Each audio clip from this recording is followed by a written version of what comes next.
What's going on, everyone? I hope you are having an incredible day. And today, in this video, I'm going to be answering the question, can somebody who hypothetically maybe has had bothersome tinnitus for 10 years, a very long time, who hasn't been able to habituate for like that entire 10 years, can they recover? Can they habituate? Can they get to a place where they're no longer bothered by their tinnitus?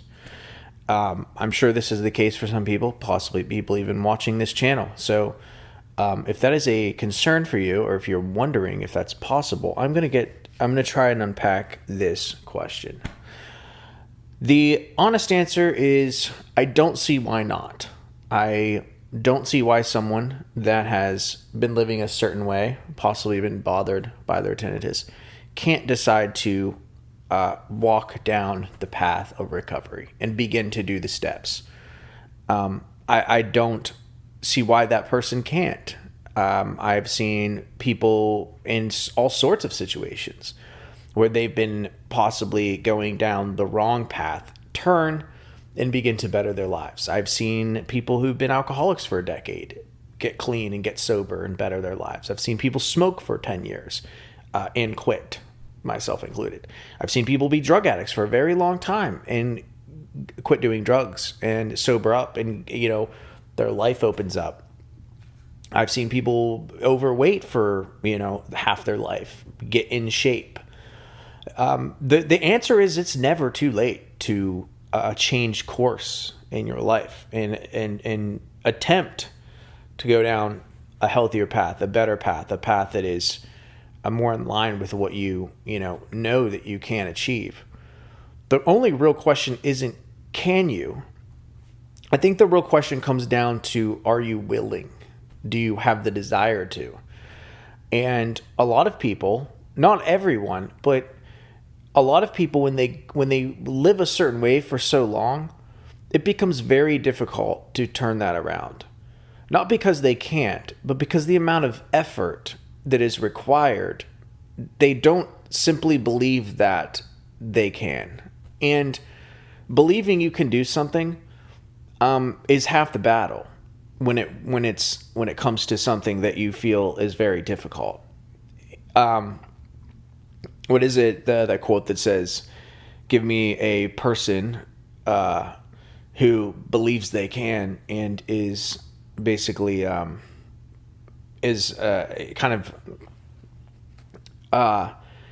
give me a person who believes they can and is completely confident that they can, and that success is near certain."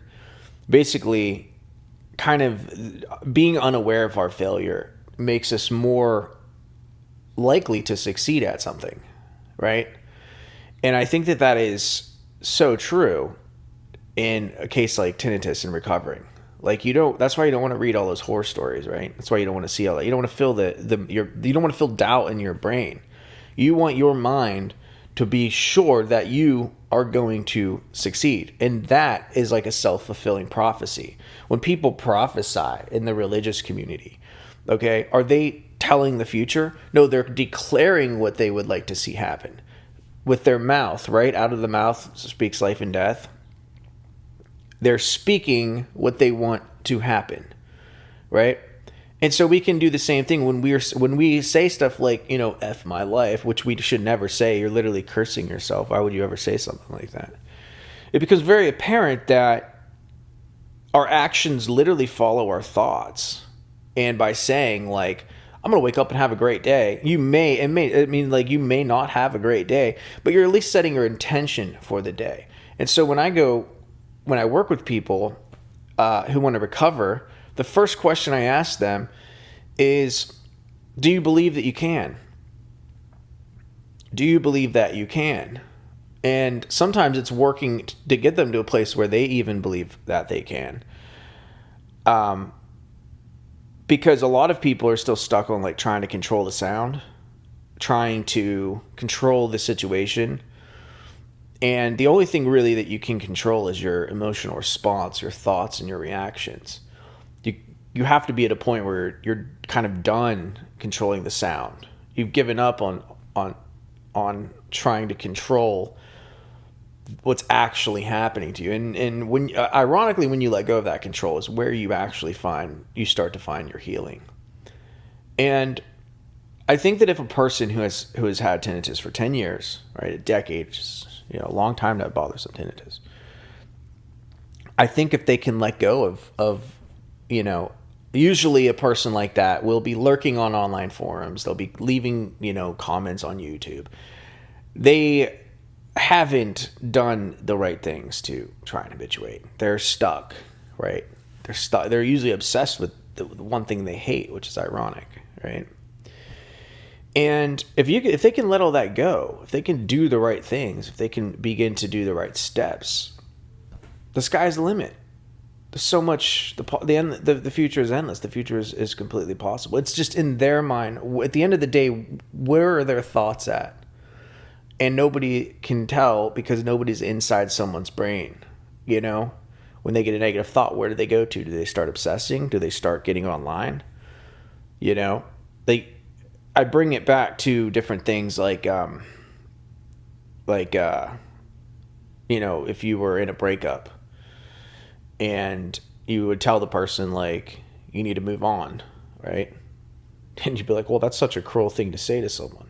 It's true. If they don't want to be with you and they dumped you, it's cruel, but it's true. It is what it is. Sometimes truth is cruel, man. I don't know what to tell you. So if you tell someone you need to move on, they know they need to move on. And if they move on, it's going to speed up their recovery. But at the end of the day, when they go back to their house and they're lurking and they're scrolling and they're freaking, creeping and stuff like that, you can only help someone so much. You can't determine what happens in their brain. So all I'm saying is I can tell them what to do. I can coach them on what to do. But at the end of the day, if they go back to the negative thoughts and the negative, talk and all that negative stuff and literally creeping in on tinnitus like you would like some ex that doesn't want anything to do with you, you're not going to recover. You're going to stay stuck for another 10 years. That's just the honest to God truth. You got to let go of it. You have to move on. You have to put it in the rear view. I'm here to help people do that. But ultimately it comes down to their decision. And I think that's why people stay stuck. That's why people stay stuck on an old ex, right? They haven't they haven't put it in the past, right? No contact or whatever. That works. It's what you need to do. You need to get on, get healthy, get over it, get on with life, man. That's what makes you healthy, right? That's what gets you past it. But it's tough to do. But that's why I'm here to help people do it. So if you need to book a consulting call with me, you need someone to talk to, you need someone to talk you down, you need someone to be there for you, to help you, to get you on the path, to show you everything that I did to make how I recovered. I'm here to do that. Hit the link in the description. I'd love to work with you.